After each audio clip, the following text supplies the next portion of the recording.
Howdy doody, good friends, and welcome to the Mad Painter Show. So, what I've been paying attention to, when we have all of these things happening around us, it has what's the word I'm looking for? It has a way of seeping in on the inside. And when all this mess going on, all of this, just and it's just so much. This can be overwhelming, and it seeps in on the inside and has a way of, like, you become it. You kind of get sucked into the system of whatever it is that's overwhelming you.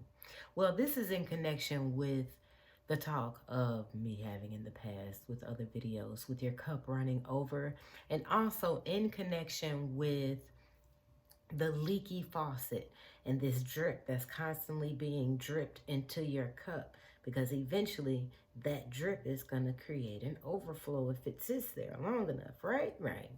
So that's where we're going with this. So in paying attention to how we are sensitive beings, whether we want to admit to it or not, we are sensitive beings.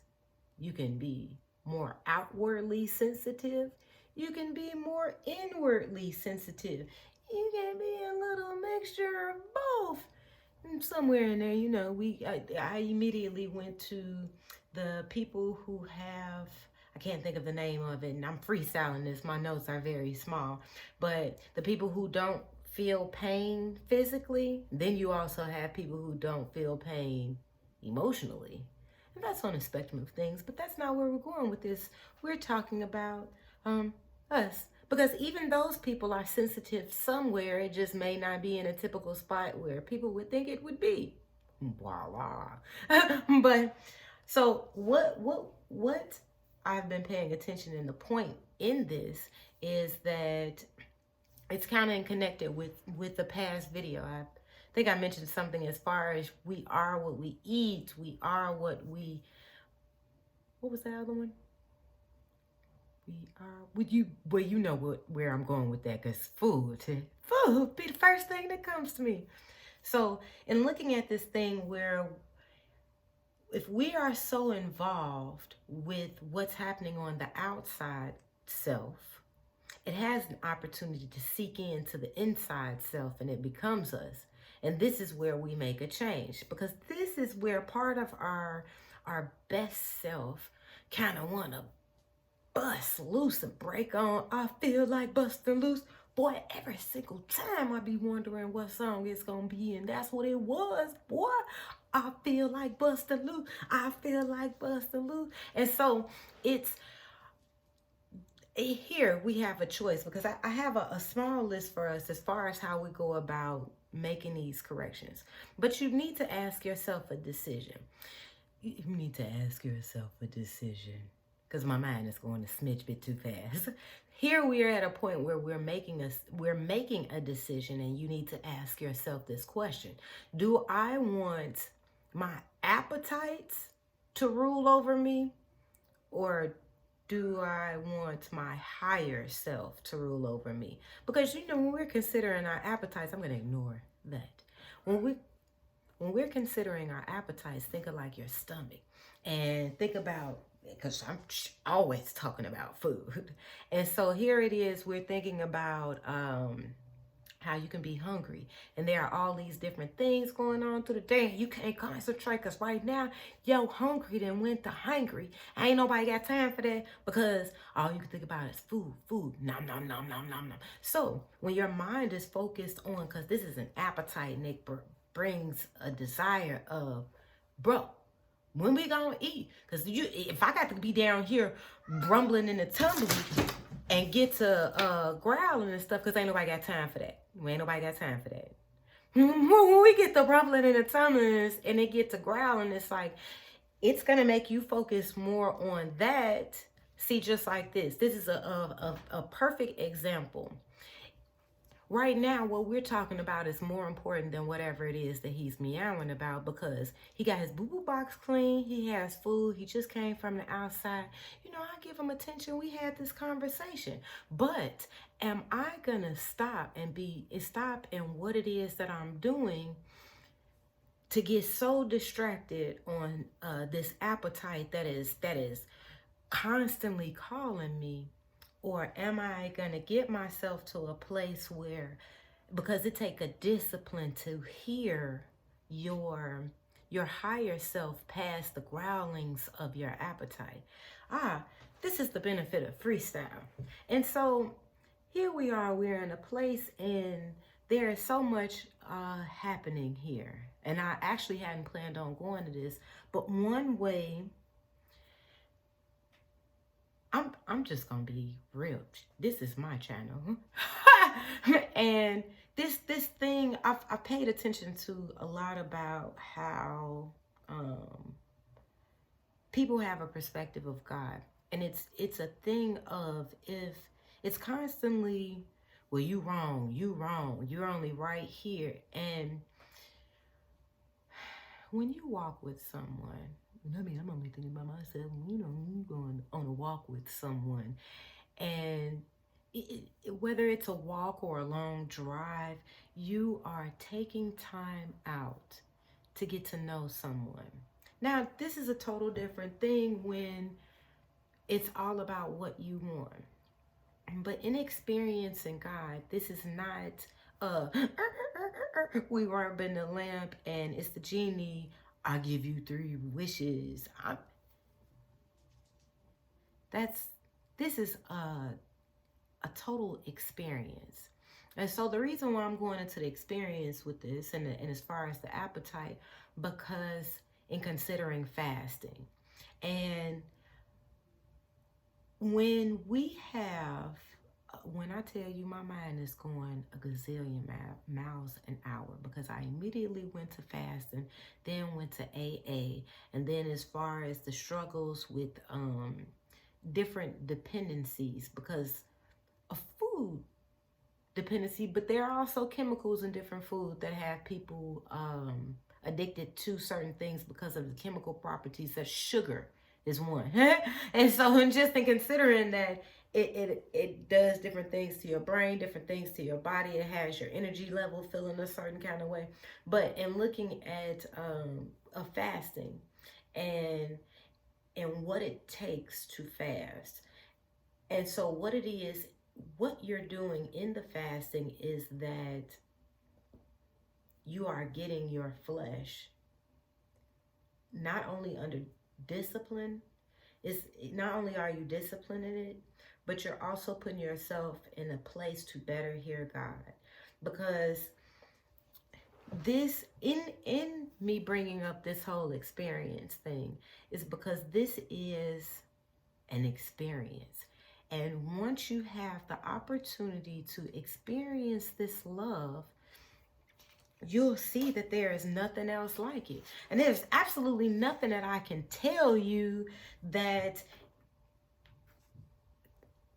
like, it's nothing that I can tell you in a way that's like, that's gonna super convince you, like, do it, because this is not a pressuring type of thing.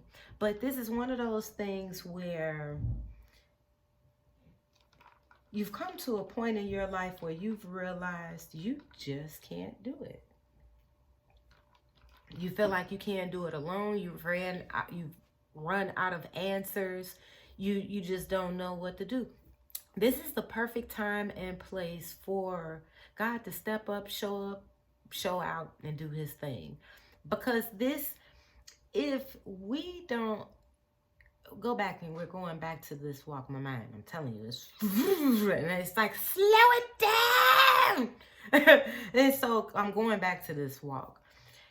When you're on this walk, because I'm imagining this walk, honey, I'm imagining it. You're on this walk and you're having this talk, and it's like you never want time to end. You're just enjoying this, and it's not always about, well, I like this and I want this and this is what I'm looking forward to having a relationship because it's about me. And no, because when you really like somebody or really interested in them, what are you doing? You're asking them questions. Not so much questions that are gonna benefit you, like, well, if I know this information, I know how to manipulate this person or to do it. No, you're asking this person questions because you want to get to know them. And so, what I've discovered with this experience, I'm doing all kind of stuff with this talk. What I've discovered in this experience and in this walk, and asking God questions in like a relationship, like this is a thing, like what about you?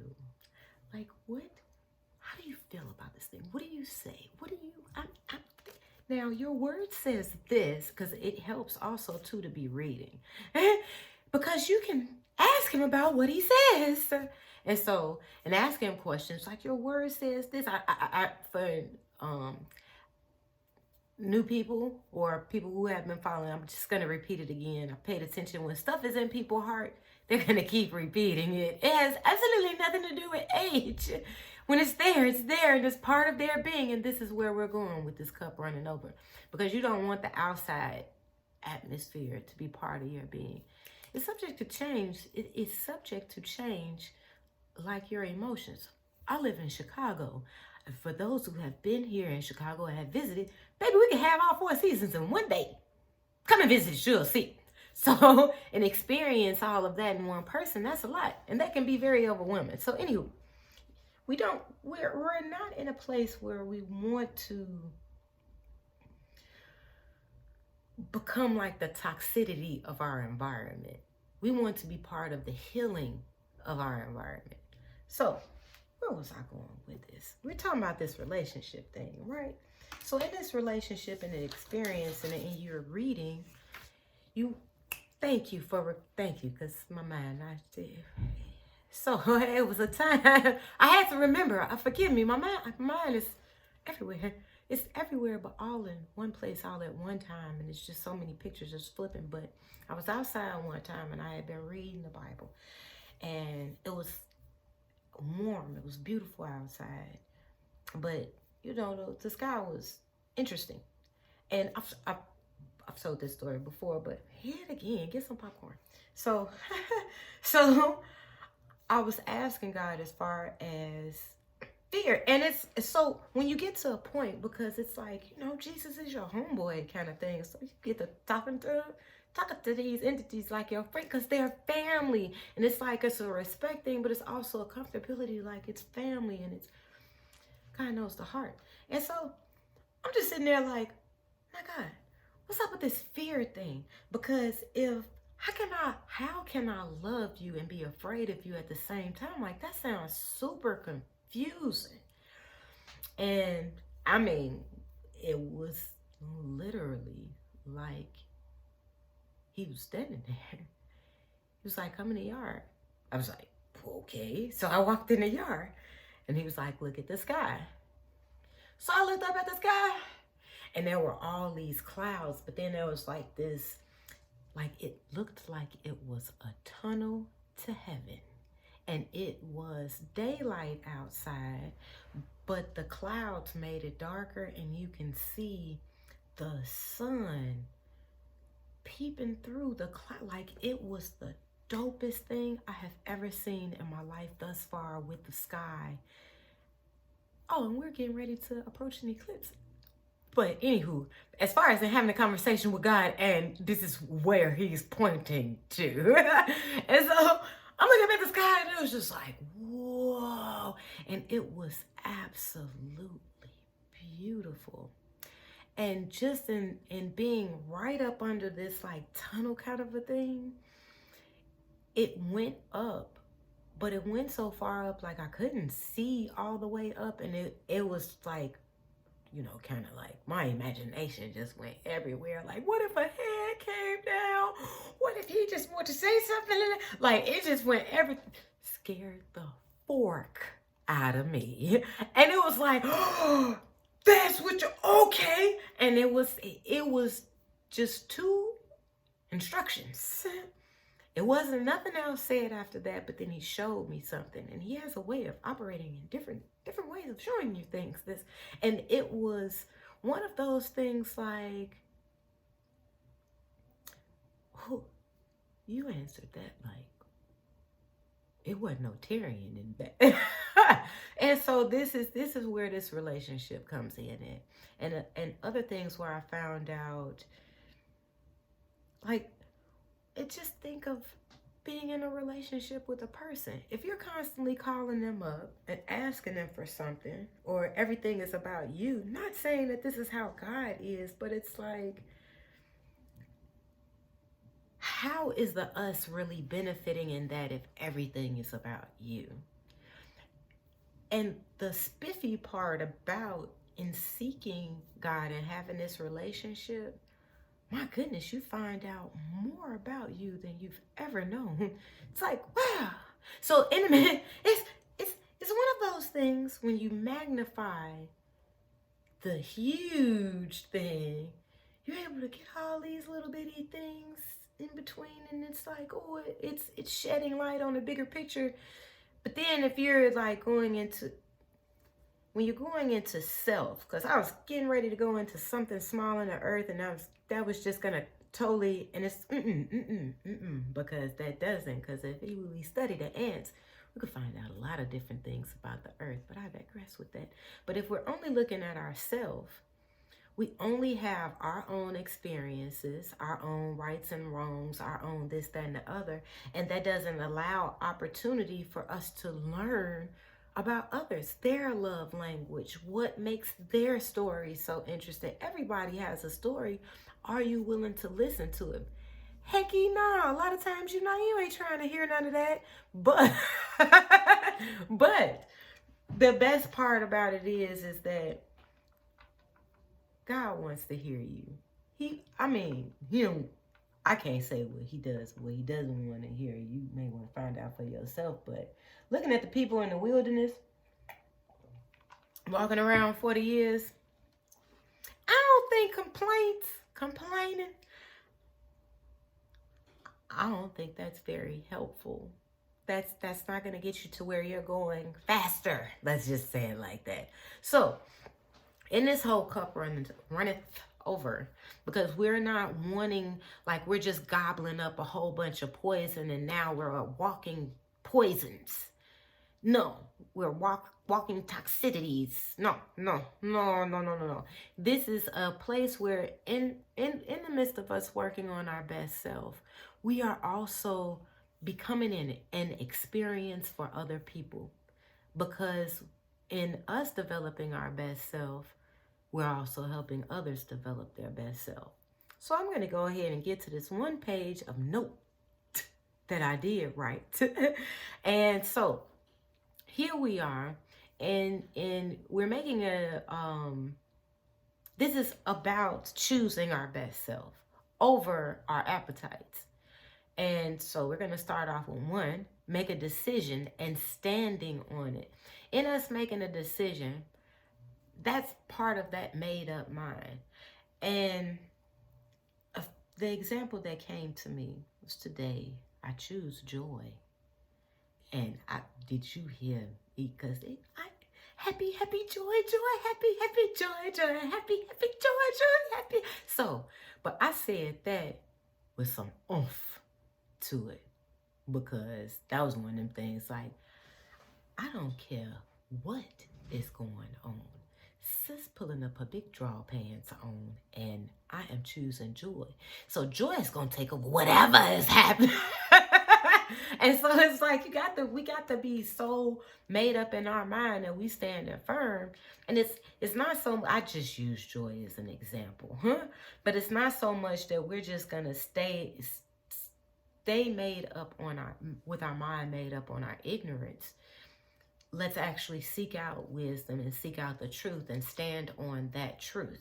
And because that's what's going to help us in this fasting journey. I almost forgot. Now, I know last time I talked mess. Excuse me, but I almost forgot that's what I was talking about. So, one, we have the making a decision and standing on it. Two, being aware and being truthful with yourself. I'm oftentimes mentioning being truthful with yourself. It is very important that you are truthful with yourself. The more you become truthful with yourself, the more you are open to receive the truth. And then, our foundations are stronger, because, foundations built off of lies. It's lies got a smidge bit of truth up in there. That's not sturdy. That's not sturdy. Let me get back to this. 3, find ways that will fill you up. Reading, nature, trying new things. Everybody is different. That's why I kind of keep this thing, a lot of the things that I'm talking about, like it'll be talking about some things in, specifically, but you have to look at you. And the reason that you're investing this time into yourself, because you need to know what you need. Even if you were coming to me for counseling and we were to work off of different type of therapeutic techniques that's like your homework, that's helping, I need to know what your interests are, because that's the only way that we're able to like formulate some type of goals of something geared towards your healing. Because if you're interested in it, you'll be more motivated to do it. And so now you need to find out the things that make you feel full. What fills your cup? Who are the people that you're listening to? What is it that you're reading? Where are you going out in nature? What are you doing? Is it photography, drawing, cooking, giving to the kids? What is this that you are what is it that when you are involved with it, it makes you feel whole, it makes you feel full, it makes you feel good about yourself, and it's something that doesn't cost you anything like that. I understand giving sometimes may cost, but not all the time, because giving a listening ear may cost you some time, but it may also buy you more time. So, 4, I don't want to forget my note. 4, start your day off with purpose, developing your best self. So, in you finding out what fills your cup, what also needs to be implemented into your habitual routine that is going to pour into your cup of becoming your best self. This is, if you don't know, this is what part of the seeking is. This is what part of the research is. You're not doing this stuff in vain. Whether you have a partner or you're seeking to be with a partner, this is going to help you be, when you're starting to dig deep and look into the things to invest into a better you, you're also going to look into the things that's going to help to invest into that better person, or into the us of the relationship. So 5, avoid the BS that's not helping your productivity, that's not helping you grow. Now, fertilizer, we know what fertilizer is, right? It's just the poo-poo. I don't know how they make it. I'm about to look that up, but this is freestyle. I got one note. I understand because I'm slightly beat myself up, because my mentor always got the jewels and he got the background information. I'm not there yet. I'm practicing. But fertilizer, we get how fertilizer is, got the boo-boo, it help the stuff grow, this, that, and the other. So there are going to be some times where you're going to have BS in your life that is to help you grow. But this is where your connection with the red line that is instilled on the inside, that you can call up and like, hey, we need to talk. So this is why you want to have this connection inside of you, or develop this relationship starting off, so that you will have an open ear for the stuff and have an understanding, like this is something that you need to go through. This is part of your processing, or this is something that you need to leave alone because it's taking you away from what it is that you need to be doing. 6, purposefully and intentionally changing your habits. Now, I mentioned a little bit about this earlier, but now we're at a place, so here we are in considering fasting. in taking out certain periods of time and fasting. What are you doing during that time of fasting that's helping you maintain your fasting stage? Praying, reading, talking to God, taking your mind off of the things that are going to make your appetite scream louder, as opposed to more like redirecting your focus onto things that are going to build into your higher self and not make you want to eat. And that can be anything. Eat, drink, and I don't mean this as far as just fasting from food. Okay, so 7, cut the distractions. You know deep down inside your heart what's wasting your time. This comes back to 2, being aware and truthful with yourself. Once we're being more aware and truthful with ourselves, you know deep down inside of your heart what is distracting you. Cut it off. Start talking to yourself and then recognize that, we told ourselves XYZ amount of time, or we told ourselves we weren't going to do this today, or this, that, and the other, whatever. So you are working on making your mind up to put yourself in a position to develop your best self. Yes, it's going to be hard. It's going to be opposition there. Anytime you're going in the right direction, and it's always going to be something to come up. Are you sure? Are you sure this is the direction that you want to go? Are you sure this is what you want to do? Because you know it might be hard. And sometimes you have to look it dead in the face and be like, you daggone right, this is what I'm trying to do. And I don't care if it is hard. I'm harder. Like the erection, little baby. So with our cup running over, because even that is something flowing out of that eventually, because it's going to hurt if it doesn't. But even that is the purpose to that, and it is to reproduce, to create more. This, in developing your best self, I don't care how old you are, and I don't have no kids, but this is for you to reproduce. It doesn't necessarily have to mean a physical child, but whatever your destiny is, your purpose is, whatever God has for you that you've been wondering, why am I here? It's to help you birth that. Just like Jesus. So you're here to birth that purpose. You're here to birth, develop it, etc., etc., etc., and God gives the increase. And so you want to allow him room so that he can give you the increase. And that way, every time that you're spending time with him, he's dripping into that cup. He's dripping into that cup.